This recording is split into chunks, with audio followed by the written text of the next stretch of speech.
চিরুনি তল্লাশি করে আওয়ামী লীগের যারা সন্ত্রাসী, যারা চাঁদাবাজ, যাদের কাছে অবৈধ টাকা আছে তাদের গ্রেপ্তার করে সেই সম্পদ বাজেয়াপ্ত করেন এবং বিদেশে যে সম্পদগুলো গেছে সেটা বাজেয়াপ্ত করেন।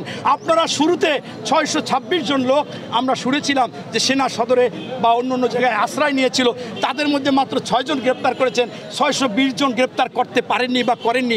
এখানেই আপনাদের ব্যর্থতা এবং ওই আওয়ামী খুনি ওই ফ্যাসিস্টরা ধরেই নিয়েছে যে আপনাদের দ্বারা সব কিছুই ওনারা সম্ভব করে নিবে, অর্থাৎ অসম্ভবকে যেরকম শেখ হাসিনা সম্ভব করতো এটাও নিবে। তাই আমাদের মনে হয় যে এই আইনের আওতায় আনা ছাড়া, এদের কঠিন বিচার ছাড়া বাংলাদেশে এরকম ষড়যন্ত্র কখনো বোরকা পরে, কখনো কাপড় পইরা, কখনো খালি পায়, কখনো লুঙ্গি খুইলা এরকম ষড়যন্ত্র করতে থাকবে, সনাতন ধর্ম করতে থাকবে, আপনার ওই যে আনসার করতে থাকবে।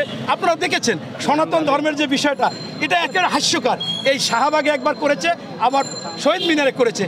যখন আপনারা সাংবাদিকরা প্রশ্ন করেছেন, আপনাদেরকে জিজ্ঞাসা করেছে কী হয়েছে, আমার 40 বছরের বাড়িঘর পুড়িয়ে দিয়েছে। আপনার বাড়ি কোথায় ভুলে গেছে। অর্থাৎ কত বড় হারামজাদারা।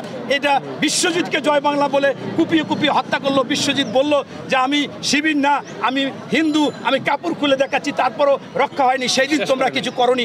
আবার